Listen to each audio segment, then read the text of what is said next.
Istanbul থেকে আপনাদের সাথে আছি আমি সরোয়ার আলম। মার্কিন ইরানি হামলার মধ্যে নতুন যে তথ্য সামনে আসছে সেটা হচ্ছে ট্রাম্পকে নেতানিয়াহু নতুন করে এই হামলা করতে কিভাবে রাজি করালো। আমরা জানি যে ইরান এবং আমেরিকার মধ্যে 60 দিনের 14 দফার যে একটা সমঝোতা চুক্তি স্বাক্ষরিত হয়েছিল, সেটার পর থেকেই জাস্ট সেই চুক্তি স্বাক্ষরের পরদিন থেকেই নেতানিয়াহু এবং ট্রাম্পের মধ্যে ব্যাপক পরিমাণে একটা দ্বন্দ্ব চলছিল।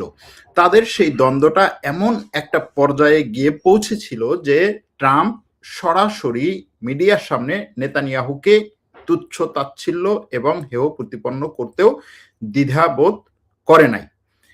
ঠিক সেই যে অবস্থাটা চলছিল, সেই পরিস্থিতিতে ইসরায়েলকে সে এরকম ভাবেও হুমকি দিয়েছিল যে নেতা আমি, এর বাইরে কেউ না।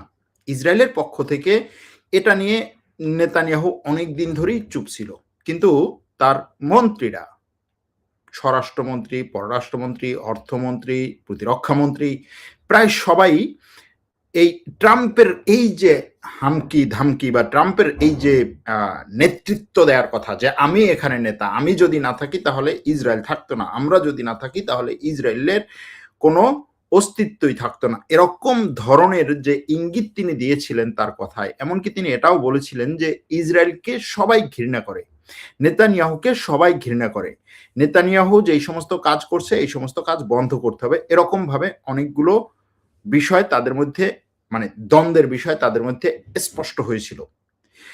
সেই পরিস্থিতিতে ইসরায়েল চেষ্টা করেছিল যে ট্রাম্পকে কিভাবে নতুন করে আবার পক্ষে আনা যায়। ট্রাম্পকে পক্ষে আনার বিষয়টা হচ্ছে ইসরায়েল যেই কাজগুলো করছে ট্রাম্প সেগুলোকে সমর্থন দিবে এবং ইসরায়েলের পক্ষে বা ইসরায়েলের মতে, ইসরায়েলের মতামত নিয়ে অথবা ইসরায়েল যেভাবে চিন্তা করছে সেভাবেই সিদ্ধান্ত নিবে এই ইরানের সাথে এবং লেবাননের সাথে চুক্তিতে। আমরা জানি ইসরায়েল লেবাননে একেবারে এই যুদ্ধ শুরুর পর থেকেই অনবরত আক্রমণ করে যাচ্ছে।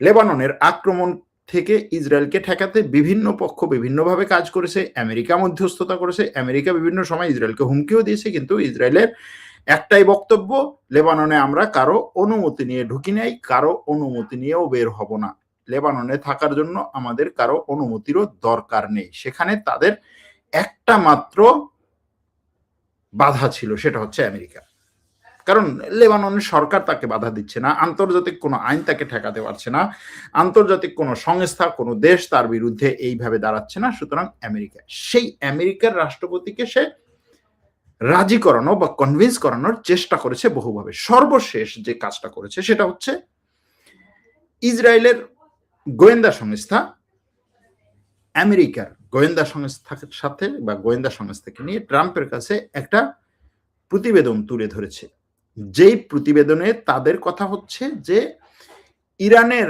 হিট লিস্ট আমরা পেয়েছি, একাধিক হিট লিস্ট পেয়েছি, যে হিট লিস্টে ইরান কাকে কাকে হত্যা করতে চায়, গুপ্ত হত্যা হোক, সরাসরি হোক, অথবা নাশকতা করে হোক, সেই হত্যা করার যে লিস্ট, সেই লিস্টে 1 নম্বরে হচ্ছে ট্রাম্প, 2 নম্বরে হচ্ছে নেতানিয়াহু, 3 নম্বরে হচ্ছে তার পররাষ্ট্রমন্ত্রী, 4 নম্বরে প্রতিরক্ষামন্ত্রী, এভাবে। আবার আরেকটা লিস্টে দেখা গেছে 1 নম্বরে ট্রাম্প, 2 নম্বরে ইসরায়েলের সেনাপ্রধান, 3 নম্বরে ইসরায়েলের গোয়েন্দা প্রধান, 4 নম্বরে ইসরায়েলের প্রতিরক্ষামন্ত্রী, এরকম। আরেকটা লিস্টে হচ্ছে ট্রাম্প 1 নম্বরে, 2 নম্বরে হচ্ছে ইসরায়েলের প্রতিরক্ষামন্ত্রী, 3 নম্বরে হচ্ছে ইসরায়েলের ওই যে উগ্র কট্টর কি বলে এটাকে, ইসরায়েলের অভ্যন্তরীণ নিরাপত্তা মন্ত্রী, এরকম ভাবে। তো ট্রাম্পের কথা হচ্ছে আমি সবগুলো লিস্ট দেখেছি এবং সবগুলো লিস্টে আমি হচ্ছি 1 নম্বরে, তারা আমাকে মারার জন্য বিভিন্ন ধরনের পরিকল্পনা করছে।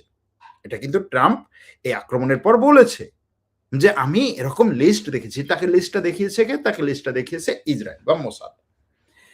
তাকে এই লিস্টের মাধ্যমে কনভিন্স করার চেষ্টা করেছে, কারণ ট্রাম্পের এই ক্ষেত্রে কনভিন্স হওয়ার শুধুমাত্র একটা অপশনই বাকি ছিল, সেটা হচ্ছে তার পার্সোনাল যে হচ্ছে ইমেজ এবং তার ব্যক্তি ট্রাম্পকে আঘাত করা। এর আগে কিন্তু ট্রাম্প বলেছিল যে ইরান আমেরিকা আঘাত করতে চায়, এজন্য হচ্ছে আমি ইরানে আক্রমণ করেছি, সেটা আমেরিকার মানুষ খানে। এবার ট্রাম্পের সামনে এমন একটা জিনিস তারা সামনে নিয়ে আসছে যেটা ট্রাম্পও খাবে, আমেরিকার মানুষকেও সে খাওয়াবে আগামী নির্বাচনে। এটা ট্রাম্পকে এভাবেই কনভিন্স করার চেষ্টা করেছে যে এরকম যদি একটা হয় যে ইরান তোমার উপরে নাশকতা করার বা হচ্ছে এতটাই আঘাত করার চেষ্টা করছে, এটা তোমার সাপোর্টারদের আরো তোমার প্রতি আগ্রহ বাড়াবে। কারণ এর আগের নির্বাচনে ট্রাম্প তাকে নির্বাচনী সভায় গুলি করা হয়েছিল, কয়েকবার চেষ্টা করা হয়েছিল, একবার সরাসরি তার কানে লেগেছিল। এটা ছিল তার নির্বাচনে বিজয়ের অন্যতম একটা কারণ। বর্তমানে এই নভেম্বরে তার যে অন্তর্বর্তীকালীন নির্বাচন, অর্থাৎ তার সিনেটে এবং কংগ্রেসে যে সদস্য আছে তাদের প্রায় অর্ধেক নতুন করে নির্বাচিত হবে। সেই নির্বাচনে ট্রাম্পের বিরোধী পক্ষ বেশি এগিয়ে আছে। ট্রাম্প চাচ্ছে সেখানে কিভাবে নতুন করে তার সমর্থন বাড়ানো যায়, সেটার জন্য ইরান যুদ্ধকে এর আগে ইসরায়েল একটা টোপ হিসেবে নিয়েছিল যে তুমি ইরানে আক্রমণটা করো, আক্রমণ করলেই 3 দিনের মধ্যে ইরান শেষ হয়ে যাবে, তুমি বিজয়ী হিসেবে। আমেরিকার এমন কোন রাষ্ট্রপতি এর আগে ছিল না যে ইরানে আক্রমণ করেছে এবং ইরানে বিজয়ী হয়েছে, সুতরাং তোমার প্রতি সাপোর্ট বাড়বে। সেখানে কাজ হয় নাই। এই কাজ না হওয়ার কারণে শেষ পর্যন্ত সে ইসরায়েলের উপরে ব্যাপক পরিমাণে খেপেছে। ইসরায়েল এখন নতুন পরিকল্পনা নিয়ে তাকে দেখাচ্ছে যে দেখো, এই যে তোমার উপরে আক্রমণ করতে চায়, এটাকে তুমি ব্যবহার করো, এটাকে তুমি সামনে নিয়ে আসো। আর তারা যে আক্রমণ করতে চায়, এখন তুমি যদি এটার উপর আক্রমণ না করো, তাহলে তুমি যে সর্বে সর্বা, তুমি যে হচ্ছে সবচেয়ে বড় নেতা বিশ্বের, যা বলো সেটার উপরেই বিশ্ব চলে, এরকম যে একটা প্রতিচ্ছবি তুমি তৈরি করতে চাও, সেটা কিন্তু আরো বেশি দুর্বল হয়ে পড়বে। সে সামনে নিয়ে আসছে যে হ্যাঁ ঠিকই তো, ইরান আমাকে আক্রমণ করছে, তো যে ইরান আমাকে আক্রমণ করছে ওর সাথে আমি কি চুক্তি করবো, ওর সাথে আমি কি চুক্তি করবো। ইরানের তো ট্রাম্প তো শুরুতে বলেছে যে ইরানের এখন যারা আছে তাদেরকে আমি বাঁচিয়ে রেখেছি, মানে এটা হচ্ছে মূলত ইসরায়েলের কথা যে দেখো এদেরকে আমি যদি তোমাকে হচ্ছে একেবারে কি বলে টু দ্য পয়েন্ট ইনফরমেশন দিতে পারি, এদের উপর আক্রমণ করে তুমি না চাইলেও আমি এদেরকে হত্যা করতে পারি। তো ট্রাম্পের কথা হচ্ছে এদেরকে আমি বাঁচিয়ে রেখেছি। তো তারাই এখন ট্রাম্পকে টার্গেট করতে চায়, এরকম স্পষ্ট তথ্য তার কাছে এসেছে তার প্রশাসনের মাধ্যমে, ইসরায়েলের গোয়েন্দা সংস্থার মাধ্যমে। এখন ট্রাম্পের কথা হচ্ছে ঠিক আছে, যে কোনো সুতায় আমি আক্রমণটা করব। আক্রমণটা করেছে, ইসরায়েল খুশি। এতদিন পর্যন্ত প্রায় গত 15-20 দিন ধরে যেই ট্রাম্পের সাথে ইসরায়েলের প্রধানমন্ত্রীর এত হচ্ছে মানে একেবারে মিডিয়ার সামনে এত দ্বন্দ্ব, সেই ট্রাম্প এবং ইসরায়েলের প্রধানমন্ত্রী গতকাল রাতে ব্যাপক পরিমাণে খুশি হয়ে ফোন আলাপ করেছে, খোশ গল্প করেছে, তারপরে হচ্ছে হাসি ঠাট্টা করেছে এবং তাদের মধ্যে একটা নতুন করে বন্ধুত্বপূর্ণ সম্পর্ক হয়েছে। এবং সেটার পেছনে মূল জায়গা কোনটা? মূল জায়গা হচ্ছে যে আগামী নির্বাচনের আগ পর্যন্ত এটা ট্রাম্প ব্যবহার করতে চাইবে যে ইরান আমাকে হিট লিস্টে রেখেছে। এখন কথা হচ্ছে এখনো পর্যন্ত ট্রাম্পের উপরে যতবার আক্রমণ হয়েছে বা আক্রমণ করার চেষ্টা করা হয়েছে, প্রায় প্রত্যেকবারই এটা বলার চেষ্টা করছে ট্রাম্প যে ইরান বা ইরানের সাথে সম্পৃক্ত কেউ আমাকে আক্রমণটি করেছে। কিন্তু আমেরিকার গোয়েন্দা সংস্থা এবং আমেরিকার বিভিন্ন গণমাধ্যমগুলো যেভাবে এই জিনিসগুলোকে ওপেন করেছে, তাতে দেখা গেছে যে এই আক্রমণগুলোর কোনোটার সাথেই ইরানের প্রত্যক্ষ বা পরোক্ষ কোনো সম্পর্ক নেই। কিন্তু ইসরায়েলের কথা হচ্ছে দেখো, খামেনের এই যে জানাজা অনুষ্ঠান হয়েছে 1 সপ্তাহ ধরে, এই পুরো 1 সপ্তাহ অনুষ্ঠানে তারা যেই জিনিসটা সবচেয়ে বেশি সামনে নিয়ে এসেছে সেটা হচ্ছে ট্রাম্পকে হত্যা করো। কারণ ওই জানাজা অনুষ্ঠানে একটা বড় একটা ব্যানার ছিল, ব্যানারটা ছিল কিল ট্রাম্প। হ্যাঁ, যে ট্রাম্পকে হত্যা করে এরকম একটা ব্যানার ছিল লাল অক্ষরে লেখা সাদার উপরে। তো ইসরায়েলের কথা হচ্ছে দেখো, তারা এই জিনিসটাকে সামনে নিয়ে আসছে, তাদের জনগণের সামনে তারা নিয়ে আসছে এবং তারা এই যে ইরান যে এখানে আমাদের সামনে, ইসরায়েলের কথা, ইরান যে আমাদের সামনে হেরে গেছে বা হেরে যাচ্ছে, সে এই হার থেকে নতুন করে তার জনসমর্থন পেতে সে এরকম কিছু দেখাবে, এরকম কিছু করতে পারে। এমনকি সেই জানাজায় এরকম স্লোগান, এরকম প্লাকার্ড, এরকম অনেক ব্যানার ছিল যেগুলোতে কি বলা হয়েছিল, আলমাউতু আমেরিকা, আলমাউতু ইসরায়েল। এখন এই যে স্লোগানগুলো দেওয়া হয়েছিল, এগুলো সবসময় ইসরায়েল তার জনগণকে এবং সে যাদেরকে কনভিন্স করতে চায়, যাদেরকে রাজি করাতে চায়, তাদের সামনে এটা নিয়ে আসে যে দেখো আমি তাদের উপর আক্রমণ করছি, কারণ তারা তো আমাদের মৃত্যু কামনা করে, তারা সবসময় সুযোগ পেলেই তো আমাকে মেরে ফেলবে। কারণ সে বলছে তোমার মৃত্যু কামনা করি, তোমাকে মেরে ফেলবো। সুতরাং আমার বাঁচার জন্য তো তার দরকার। এটা হচ্ছে ইসরায়েলের এই ধরনের মানে অজুহাতগুলো আছে, সে এই ধরনের অজুহাতগুলো নিয়ে আসে। ট্রাম্পকেও সে এটা দেখিয়েছে, দেখো তোমার মৃত্যু চাচ্ছে, আমার মৃত্যু চাচ্ছে, আমেরিকার মৃত্যু চাচ্ছে, এত হাজার হাজার লক্ষ লক্ষ মানুষকে সামনে নিয়ে এসে তারা শপথ করেছে। এটা হচ্ছে তাদের কথা, তারা শপথ করেছে। তো এখন এই শপথ যদি করে, ইসরায়েলও তো এ ধরনের শপথ নিয়ে নামছে, সে তো হাজার হাজার মানুষ কেন, সে লিখিতভাবে, মৌখিকভাবে, রেকর্ড করে সব জায়গাতেই বলেছে যে এদেরকে হচ্ছে আমি শেষ করে দেবো। যাই হোক, সেদিকে তারা কেউ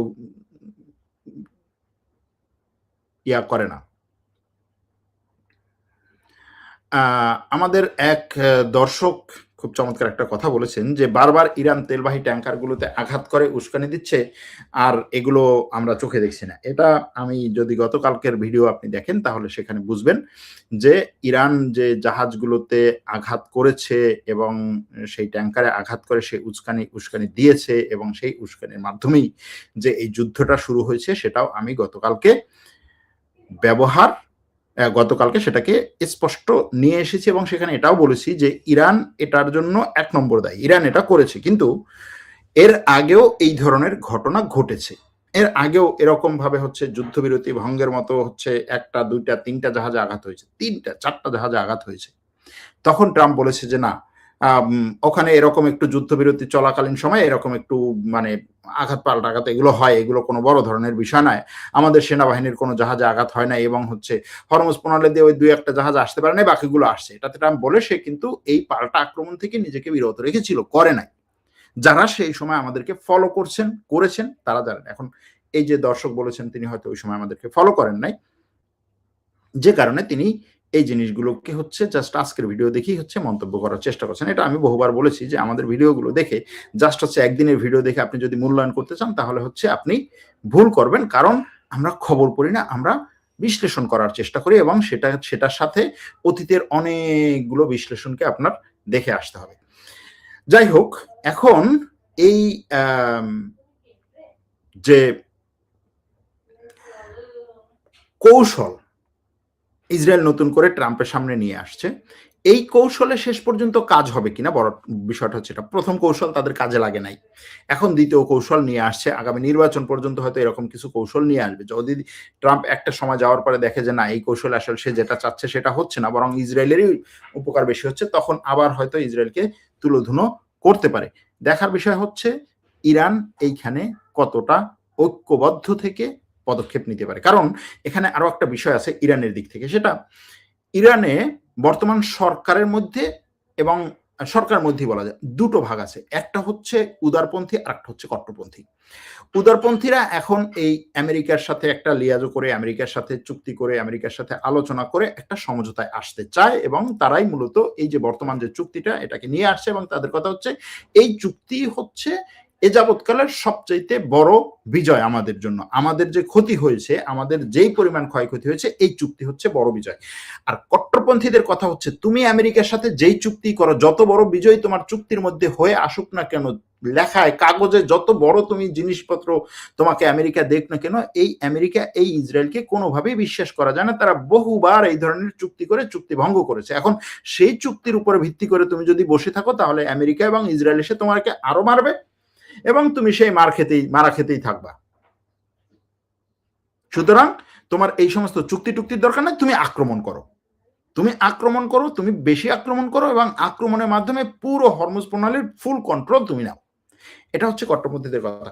এবং এই খামেনেইর জানাজা চলাকালীন সময়ে ওই জানাজায় ব্যাপকভাবে এটা নিয়ে সমালোচনা হয়েছে ইরানের মধ্যে। এমনকি ইরানের রাষ্ট্রপতি যখন এই জানাজায় অংশগ্রহণ করতে নেমেছিলেন সেই সময়ে ওই লোকদের মধ্য থেকে কিছু লোক তাকে এটা নিয়ে ব্যাপক পরিমাণে তার বিরুদ্ধে খুব উচ্চবাচ্য মানে বিক্ষোভ করেছে, সহজ কথা যেটা সেখানে, এবং তাকে এটার জন্য দোষী করেছে ব্যাপক পরিমাণে। পরবর্তীতে দেখা গেছে যে এই লোকগুলো আসলে আইআরজিসির যে স্পেশাল একটা ফোর্স আছে বাজিস, সেই বাজিসের সদস্য বা বাজিসের পক্ষ থেকে তাদেরকে সামনে নিয়ে আসা হচ্ছে। এবং এটা বিভিন্ন সময় দেখা যায় যে এই ধরনের বিক্ষোভ, এই ধরনের হচ্ছে সরকার বিরোধী যে সমস্ত কথাবার্তাগুলো একেবারে সরকারকে দোষারোপ করে যে উগ্র কিছু বিক্ষোভ হয়, এটা হচ্ছে সরকার পতনের বিক্ষোভ না, যেটা আমেরিকার সাপোর্টে, এটা হচ্ছে সরকারকে চাপে রাখার বিক্ষোভ। এটা অনেক সময় এরকম হয় যে সরকার তাদের উপরে কোনো মানে আদালত বলুন সরকার বলুন তাদের উপরে কোনো ধরনের পদক্ষেপ নেয় না। কেন নেয় না? কারণ হচ্ছে তাদের পেছনে বড় ধরনের সাপোর্ট থাকে আইআরজিসির, অর্থাৎ ইরানি বিপ্লবী গার্ডের, যে কারণে তারা এই ধরনের বিক্ষোভটা, এটা হচ্ছে প্রেশার গ্রুপ বলা হয়, হচ্ছে তারা সরকারের উপরে প্রেশার ক্রিয়েট করে এবং তাদের এই গতিপথকে ডাইভার্ট করার চেষ্টা করে। ইরানে এটা আছে, এটা করতে চাচ্ছে। এক দর্শক প্রশ্ন করছেন, আপনি কি মনে করেন যে তুরস্ক আসলেই F-35 পেতে পারে? আমার মেয়ে আবার হচ্ছে আমার সামনে মাইক্রোফোন ধরছে এই কথা বলার মধ্যে, সে আবার আমার সাক্ষাৎকার নিচ্ছে। যাই হোক, এক দর্শক বলছেন যে তুরস্ক কি আসলেই F-35 পেতে পারে? আপনার কি মনে হয়? আমার এখনো মনে হয় না যে তুরস্ক F-35 পেতে পারে। আরেক দর্শক বলছেন যে ট্রাম্প কি এই যুদ্ধে ন্যাটোকে আনতে পারবে নাকি আমেরিকা ইসরায়েলের যুদ্ধে থামবে? ট্রাম্প ন্যাটোকে আনতে পারবে না, আমেরিকা ইসরায়েল এই যুদ্ধে থাকবে। সমস্যা নাই ভাই, বাংলাদেশের মানুষ যেটা শুনতে চায় সেটাই আপনারা শোনাবেন, সমস্যা কি? ভালো লাগছে আপনার কথা, কিন্তু বাংলাদেশের মানুষ কি শুনতে চায় আর আমরা কি শোনাই সেটা যদি আপনার মতো মানুষের কাছ থেকে শুনতে হয় তাহলে তো আর কিছু করার নাই, আমাদের দর্শকরাই জানবে, বলবে যে কি বলি আর কি ঘটে। অনেক সময় এরকম হয় যে আপনাদের কাছে এরকম লাগে যে এই লোকটা অতিরিক্ত বলছে, আগে কোথাও তো আমি দেখতেছি না এই ধরনের ঘটনাগুলো, কিন্তু একদিন দুই দিন পরে এটা তাদের সামনে চলে আসে। এটা আমরা বহু দর্শক আমাদেরকে বলেছেন। আজ এখানেই রাখছি, ভালো থাকবেন, সুস্থ থাকবেন, আল্লাহ হাফেজ।